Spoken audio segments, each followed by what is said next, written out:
हाँ तो यार इस वीडियो में हम देखेंगे क्लैट की रीजनिंग सेक्शन को। उसमें रीजनिंग कितने मार्क्स की आती है, कौन से टॉपिक्स आपके पूछे जाएंगे और उसमें से एक टॉपिक को हम समझेंगे इस वीडियो में। तो शुरू करते हैं। अगर हम क्लैट एग्जामिनेशन की बात करें बच्चों, यहाँ पे जनरली आपको पता होगा कि 120 क्वेश्चंस आते हैं। 120 मार्क्स के आएंगे सर, बिल्कुल आएंगे। और सर 120 मिनट ही मिलेंगे आपको, है ना। लॉजिकल रीजनिंग सेक्शन की बात करते हैं, एलआर की बात करते हैं, तो 20% वो पूछा जाता है टोटल में से।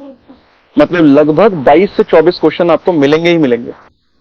अच्छा, आपसे 3 साल पहले की बात करें, 3 इयर्स बिफोर या बैक की बात करें, ठीक है, उसमें एनालिटिकल रीजनिंग का पोर्शन बहुत पूछा जाता था। एनालिटिकल रीजनिंग का पोर्शन बहुत ज्यादा पूछा जाता था। अभी हम समझेंगे इसको डिवाइड करके सिलेबस को कि एनालिटिकल रीजनिंग क्या होती है और हमारी क्रिटिकल रीजनिंग क्या होती है, ठीक है। आज की डेट में क्रिटिकल रीजनिंग का पार्ट ज्यादा आता है, अब ये चीजें नहीं पूछी जाती हैं। जैसे इसमें कुछ टॉपिक्स आते थे सर आपके पास, अल्फाबेट्स एनालिटिकल में। सेकंड टॉपिक आपने सुना होगा सर उसी से related coding and decoding, coding and decoding.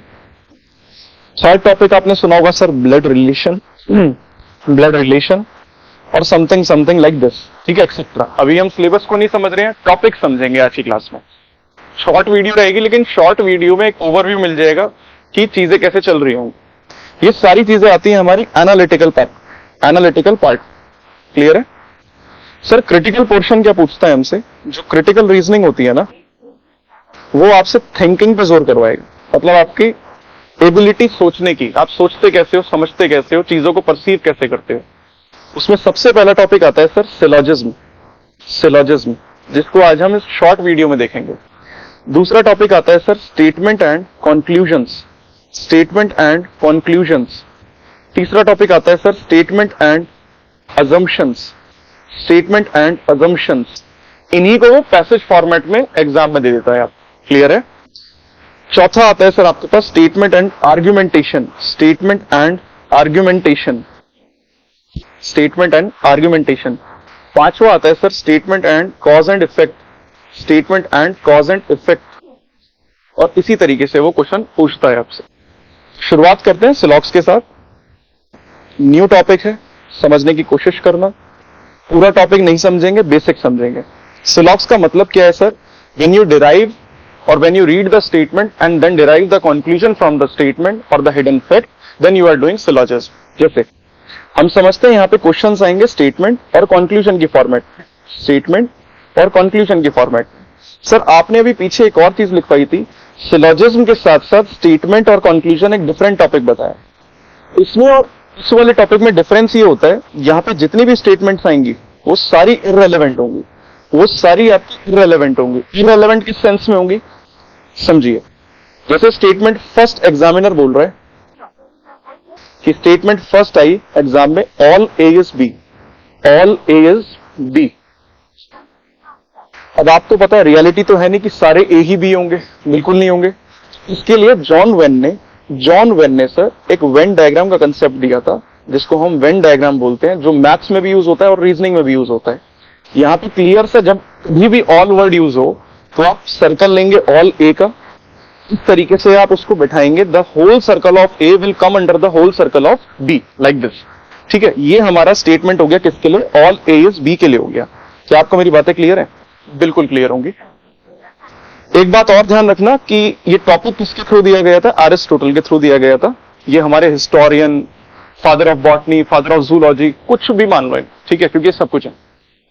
अब दूसरी स्टेटमेंट आती है हमारे पास, सर अगर एग्जामिनर बोलता है इस तरीके से, सम ए आर बी। नाउ ये भी क्लियर है कि इसमें कुछ ए बी भी नहीं होते रियलिटी में, तो इररेलेवेंट स्टेटमेंट्स है या नहीं है? बिल्कुल है इररेलेवेंट स्टेटमेंट्स। इस केस में कैसे बनाओगे सर, कुछ ना कुछ सम का मतलब आप डिनोट कर सकते हो कुछ कॉमन, तो आप बोलेंगे हाँ जी सर हम बोल सकते हैं कुछ कॉमन। इस तरीके से सम ए आर बी आप इंटरसेक्ट करते हुए बनाओगे, the circle of A will intersect the circle of be in this, you will say yes sir. Clear है। इसी तरीके से अगर थर्ड स्टेटमेंट की बात करते हैं सर, तो स्टेटमेंट कुछ इस तरीके से देगा, वो no A is B, now the negative word is there, तो you have to make a negative sign between A and B. तो circle of A will like this और बी इस तरीके से draw a line and put a cross sign on it. समझ आ रहा है आपको? तो ये शो करता है हमें किसका relation sir? No A is B का रिलेशन। कौन सा? ये वाला साइन जो है, नेगेटिव साइन। क्लियर है? अभी तक आपने क्या समझा? सिलॉग्स में होता तो स्टेटमेंट कंक्लूजन ही है, लेकिन यहां पे जितनी भी स्टेटमेंट्स आएंगी वो इररिलेवेंट होती हैं। ये इररिलेवेंसी ही इसको अलग कर देता है इस वाले टॉपिक से, इसलिए इसको नाम देते हैं सिलॉजिज्म। सॉरी, क्लियर है? ऑल का केस आएगा, उसमें वेन डायग्राम कैसे बनाएंगे, सम के केस में कैसा बनाएंगे, नो के केस में कैसा बनाएंगे। अगर मैं आईलेट की बात करता हूं, लास्ट टू लास्ट ईयर या लास्ट ईयर की, आई थिंक सो, ठीक है, उसमें 12 से 15 सवाल इसी के ऊपर पूछे थे। और क्लैट में जनरली वो कितने क्वेश्चंस पूछता है? वो 2 क्वेश्चंस तो पूछता ही पूछता है, और ये क्वेश्चंस गलत ही होते हैं मैक्सिमम टाइम। क्लियर है? नेक्स्ट सवाल जरूर करवाता हूं आपको इसके ऊपर, जिससे कि एक ओवरव्यू मिल जाए आपको कि देखते कैसे हैं कंक्लूजन्स को। जैसे एक स्टेटमेंट मिल रही है आपको, statement first, sir some men, अब यहां एक ही जगह वो मेन भी रख सकता है, कोई भी एलिमेंट रख सकता है, आर पुअर, ठीक, ऑल पुअर आर कार्स। अब आपको पता है सर इररिलेवेंट स्टेटमेंट है, आपसे लॉक कर रहे हो इसलिए। And no car is a truck. Clear है? सबसे पहले आपको स्टेप लेना है वेन डायग्राम बनाने का। सबसे पहले आप वेन डायग्राम बनाओगे, उसके बाद चीजें सॉल्व करो। जैसे शुरुआत करना ऑल से कि ऑल पुअर आर कार्स बोला है, ऑल पुअर का सर्कल कार्स के होल सर्कल के अंदर बैठेगा। Then some men are poor, now you have to intersect part of P means poor. उसके बाद ही आप दिखा रहे होंगे some men are poor, this part shows you the common relation between men and poor. बोलो बच्चों, बिल्कुल। उसके बाद no car is a truck. No car is a truck का मतलब you have to put a negative sign between car and the circle of truck. मतलब car के circle और ट्रक के सर्कल के बीच में you have to put a negative sign. This shows about the negative relation between the 2 elements. समझ आया? अब कंक्लूजन देगा एग्जामिनर आपको। सर कंक्लूजन क्या कह रहा है वो? सर कंक्लूजन्स वो इस तरीके से लिख रहा है।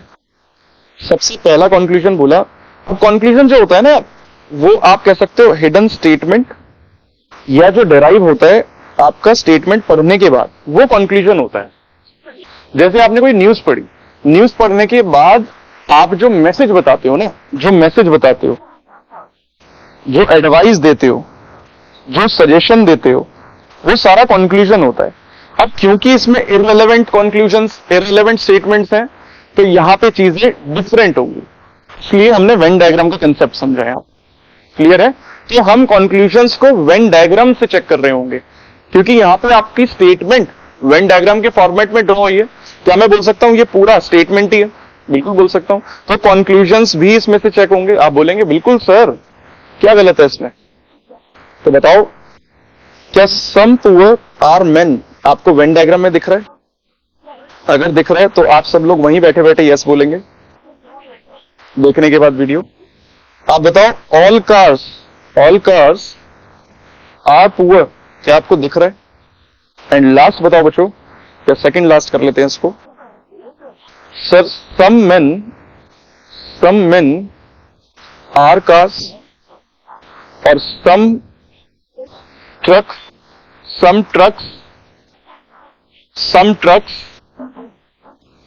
Are men. Some trucks are men. आप चेक करके बता सकते हो इजीली। सर यहां से चेक कर लेते हैं। सम पुअर और मेन, मतलब एक कॉमन रिलेशन देखना है किस किस के बीच में भाई? पुअर और मेन के बीच में। तो सर ये रहा पुअर का सर्कल, ये रहा मेन का सर्कल, क्या इंटरसेक्शन दिख रहा है? बिल्कुल दिख रहा है, हम ठीक करेंगे। इसी तरीके से क्या ऑल कार्स आर पुअर, क्या whole circle of car is sitting under the circle of poor? तो देखते हैं क्या कार का सर्कल इस पुअर के सर्कल के अंदर बैठा था? नहीं सर, उल्टा बोला है आपने। सम मेन आर कार्स, क्या इंटरसेक्शन है मेन और कार्स के सर्कल में? तो सर ये वाला जो बड़ा वाला सर्कल है, ये भी इंटरसेक्ट कर रहा है मेन के सर्कल को। तो हाँ सर बिल्कुल है, इसको ठीक करिए आप। क्या ट्रक्स और मेन्स में कोई भी सम का रिलेशन या इंटरसेक्शन दिख रहा है? तो आप बोलेंगे सर ट्रक का सर्कल ये रहा, मेन का ये रहा, नो इंटरसेक्शन मींस ये गलत होगा। तो आंसर क्या बोलेंगे आप? Only conclusion first and third follow. तो उम्मीद करता हूं ये क्लास समझ आई होगी। Thank you so much. Bye bye.